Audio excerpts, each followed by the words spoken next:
La fonction d'allocation de l'État-providence se concentre sur les services publics. Elle répond aux prétendues limites du marché selon les interventionnistes.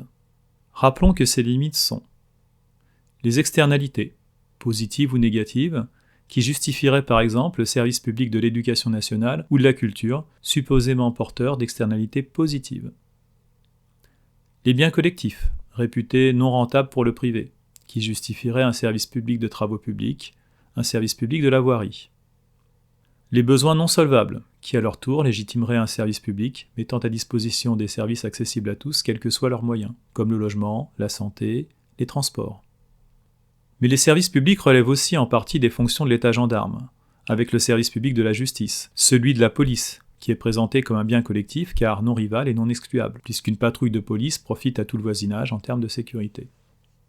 Une fois précisées les causes des services publics, parlons de leur logique. Les services publics, à la différence des biens et services privés, sont des services non marchands, dans le sens où ils ne sont pas vendus sur un marché et non destinés à être rentables ou à générer un profit. Ils sont proposés à tous, riches ou pauvres.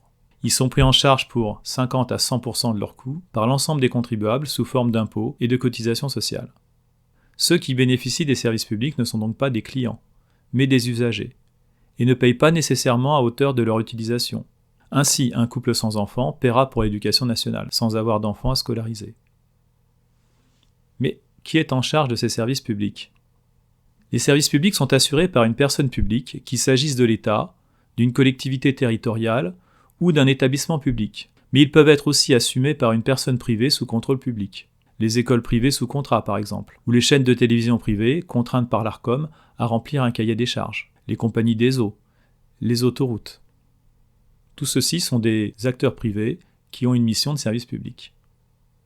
La raison d'être des services publics est, rappelons-le, de prendre en charge les externalités, les biens collectifs et les besoins non solvables. Et c'est là que l'on peut parler des limites de ces services publics, puisque l'État prétend ainsi, par sa fonction d'allocation, satisfaire efficacement l'intérêt général.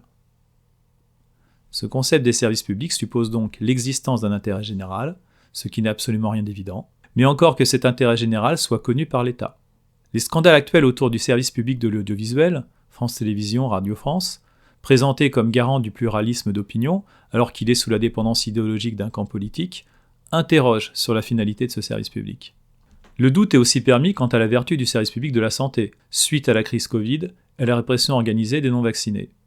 Il faut aussi s'interroger sur l'utilité du service public. Le pass culture, présenté comme un accès égalitaire à la culture, finance en réalité surtout des grandes plateformes de téléchargement ou d'achat en ligne et crée une distorsion de concurrence au détriment des petits libraires. C'est payé par tous, y compris par ceux qui n'en profitent pas. La SNCF, subventionnée massivement malgré un service souvent dégradé, financé par des contribuables qui ne prennent jamais le train et qui profitent surtout aux fonctionnaires de la SNCF. Mais aussi les hôpitaux publics, dont les coûts sont le double de ceux des cliniques, avec des postes administratifs pléthoriques, sans que le service rendu soit meilleur et sans apporter de solution aux déserts médicaux. Voilà pour les questions sur l'utilité du service public. Précisons aussi que le service public s'est construit autour de monopoles, qui ont réduit l'innovation, la qualité et la liberté de choix. Ainsi, le service public des PTT, Poste et Télécommunications, s'est bâti sur la Poste et France Télécom, avec son fameux Minitel qui a mis la France en retard pour les technologies du net. Last but not least, le pouvoir de contrainte de l'État en matière de services publics perturbe le marché et crée privilèges et corruption, notamment pour l'accès au logement HLM. Pensons aussi au service public de la culture avec la loi Lang, qui empêche de baisser le prix du livre et interdit toute concurrence réelle au détriment du pouvoir d'achat des lecteurs. Pour conclure, le service public entend répondre aux insuffisances du marché et participer à l'intérêt général. Mais cet intérêt général cache souvent des intérêts privés, que ce soit celui des syndicats, des lobbies, de fonctionnaires attachés à leurs avantages. De plus, le service public est très coûteux et peu performant, alors que de mêmes services peuvent être rendus par le privé à des coûts plus faibles.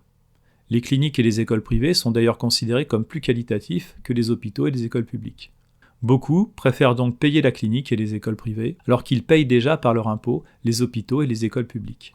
Quand le service public recule, qu'il est privatisé, c'est-à-dire rendu à la logique marchande et à la concurrence, il peut s'avérer plus efficace. On parle d'ailleurs de la privatisation du service public de l'audiovisuel. Le contribuable et le spectateur ont tout à y gagner, même si cela ne plaît pas aux journalistes du service public.